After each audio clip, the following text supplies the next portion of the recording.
सूत्र औसत दर्पण के लिए व्यंजक प्राप्त करना है और उसको यहाँ पर हम सिद्ध करने जा रहे हैं। ट्वेल्थ बच्चों के लिए यहाँ पर सबसे इम्पोर्टेंट जो 5 नंबर में पूछे जाते हैं, 5 नंबर के लिए सबसे ज़्यादा इम्पोर्टेंस होता है, उसको यहाँ पर सिद्ध करने जा रहे हैं। तो यहाँ पर सबसे पहले चित्र में समझेंगे, फिगर में क्या है। ये दर्पण अवतल बनाया गया है और अवतल दर्पण का एक सेंटर ऑफ कर्वेचर है जिसको सी बिंदु से प्रदर्शित किया जाता है और इसी के समानांतर एक आपतित किरण लिया गया है। इसी के समानांतर क्या है? आपतित किरण। आपतित किरण पता है, जब कोई भी किरण दर्पण से टकराती है तो फिर उसी दिशा में फोकस से होते हुए वापस लौट जाती है। फिर यहाँ से जहाँ पे वस्तु हम रखे हैं, वस्तु से एक और किरण आपतित होती है और ये प्रिंसिपल एक्सिस से टकराकर और फिर इसी दिशा में लौट जाती है। तो जो आपतित किरण थी वो दर्पण से टकराकर जो लौटी और फिर प्रिंसिपल एक्सिस से जो टकराकर लौटी और दोनों का मतलब मिलन जिस बिंदु पर होता है वहाँ पे वस्तु का प्रतिबिंब तैयार होता है।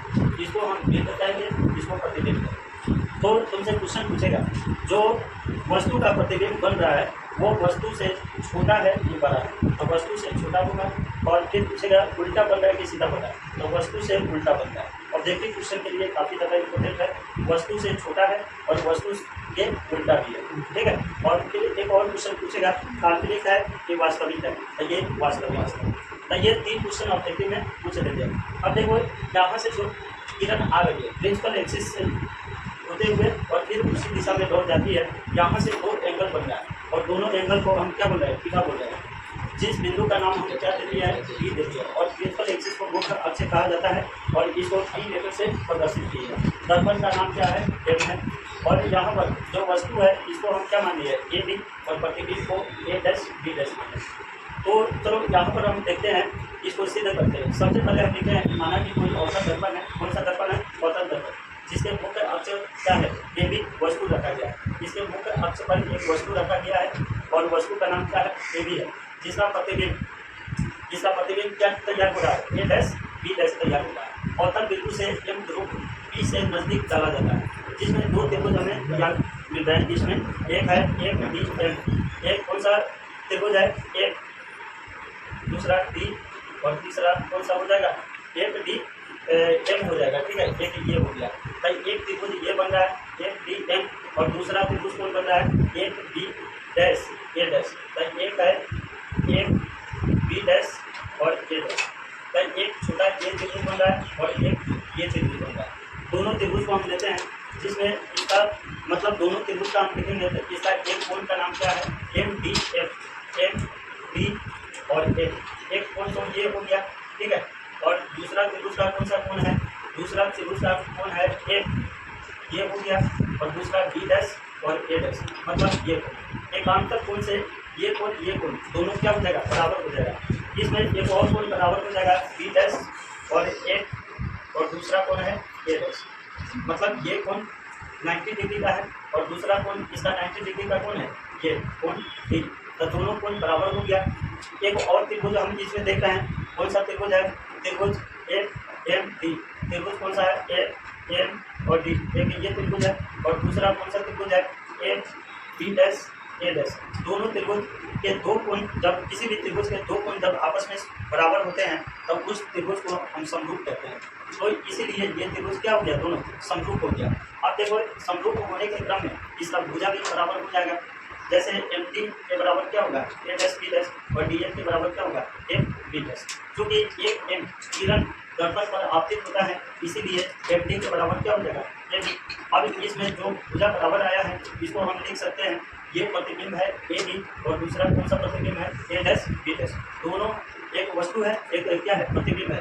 दोनों क्या होगा? बराबर होगा। तो ए बी बटा ए डैश बी डैश और दूसरा हम क्या लिख सकते हैं? डी एफ बटा क्या हो जाएगा? A B dash. इसको समीकरण 1 माने हैं। आप देखो इसमें त्रिभुज एक और बन रहा है, जिस त्रिभुज का नाम क्या है? A B D. यहाँ से देखो एक त्रिभुज और तैयार हो रहा है और इस त्रिभुज का नाम क्या है? A B D. अब इस त्रिभुज की हम बात करेंगे, एक ये त्रिभुज और दूसरा कौन सा त्रिभुज है? ए डैश बी डैश डी। एक ये त्रिभुज और एक ये त्रिभुज, दोनों त्रिभुज क्या है? बराबर है। तो इसका कोण भी बराबर होगा। कौन सा कोण? ए बी डी, ये 90 डिग्री और ये 90 डिग्री। तो कोण ए के बराबर कौन हो जाएगा? कोण बी डैश, कोण ए के बराबर क्या होगा? B dash. इसीलिए परावर्तन के नियम से हम लिख सकते हैं इस प्रकार, दोनों त्रिभुज में, त्रिभुज ए बी डी और त्रिभुज कौन सा है, ए डैश बी डैश डी, दोनों समरूप होगा क्योंकि भुजा बराबर है 90 डिग्री का। भुजा बराबर होने के क्रम में कौन सा भुजा बराबर आ रहा है, ए बी के बराबर ए डैश बी डैश और दूसरा बी डी के बराबर बी डैश बी डैश। इसको समीकरण 2 मानते हैं। चलो यहाँ पर हम देखेंगे कि दर्पण अगर छोटा है तो डी और बी दोनों क्या होगा, एक दूसरे के संपाती होते हैं। तो संपाती होगा तो भुजा भी एक समान होगा। बी डी के लगभग बराबर क्या हो जाएगा, बी डी, और बी डैश डी के लगभग बराबर क्या हो जाएगा, बी डैश बी हो जाएगा। यहाँ पर संपाती हो जाएगा बी एफ के समरूप क्या हो जाएगा, बी एफ। तो इसको हम लिख सकते हैं बी एफ बराबर एफ बी डैश और बी पी बराबर क्या लिख सकते हैं, बी डैश बी। आगे देखो, इसको हम लिख सकते हैं कि एफ डी को, ये यहाँ पर देखो कौन सा है, एफ बी है, एफ और दूसरा क्या है, बी डैश। इसको हमको निकालना है, ठीक है। तो इसको हम क्या लिख सकते हैं, B dash B, B dash B, मतलब पूरा में से इतना हम घटा देंगे तो इतना निकल जाएगा। ये पूरा में से इतना को माइनस कर देंगे तो इतना लिख सकते हैं। तो इतना बराबर हम क्या लिख दिया, B dash B minus B F. आगे देखो बराबर में क्या है, बी पी बटा बी डैश डी है। उसके बाद यहाँ पर हम सभी का मान लिए हैं दूरी। तो तुमको पता है कि फोकस किसको कहते हैं, वस्तु की दूरी किसको कहते हैं, प्रतिबिंब की दूरी किसको कहते हैं, पहले ही बता दिए हैं। क्यू को वस्तु की दूरी कहा जाता है, बी को प्रतिबिंब की दूरी कहते हैं, ए को फोकस कहते हैं।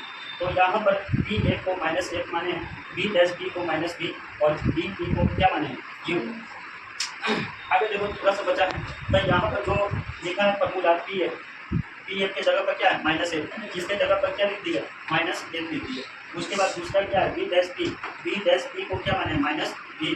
तो इसके जगह पर हम क्या लिख दिया, माइनस क्या लिखा है, माइनस बी। तो इसके जगह पर माइनस बी लिख दिया, माइनस है। फिर यहाँ पर क्या लिखा गया है, यहाँ पी एफ है, तो पी एफ को हम क्या माने, माइनस एफ, तो माइनस क्या हो जाएगा एफ। उसके बाद इधर देखो बराबर में क्या है, बी पी बटा बी डैश बी है। तो इसको हम क्या लिखेंगे, माइनस क्यू बटा बी हो गया। अब आगे देखो थोड़ा सा, इसको हम क्रॉसिंग गुना कर सकते हैं। इसको क्रॉसिंग गुना करेंगे तो क्या हो जाएगा, माइनस बी गुने माइनस एफ। तो यहाँ पर माइनस एफ गुने बी लिख दिए। इसको क्रॉसिंग गुना करेंगे तो यू में बी से गुना करेंगे तो यू बी आ जाएगा, यू में एफ से गुना करेंगे तो क्या आएगा, यू एफ आ जाएगा। अब दोनों तरफ यू भी एफ से भाग दिए हैं, इधर भी यू भी एफ से भाग देंगे, इधर भी यू भी एफ से भाग देंगे, इधर भी यू भी एफ से भाग देंगे। अब थोड़ा सा देखो, एफ से एफ कट जाएगा, बी से बी कट गया, इधर क्या बच गया, माइनस वन बटा यू। इधर देखो यू से यू कट जाएगा, बी से बी कट जाएगा, इधर क्या बचेगा, माइनस वन बटा एफ। इधर देखो यू से यू कट गया, एफ से एफ कट गया, इधर क्या बचेगा, वन बटा ए बच जाएगा। अब देखो इधर माइनस है तो माइनस वाला को इधर करेंगे, इधर माइनस है तो इधर करेंगे तो प्लस हो जाएगा, ठीक है। तो वन बटा ए बराबर क्या होगा, वन बटा बी प्लस वन बटा यू। तो इसको हम सीधा से लिख सकते हैं, वन बटा ए बराबर क्या हो जाएगा, वन बटा यू प्लस वन बटा बी। तो ये दर्पण का सूत्र है, ये 5 नंबर में आते हैं। अगर थोड़ा सा इसको प्रैक्टिस कर लेंगे तो 5 नंबर आसानी से मिल जाएगा।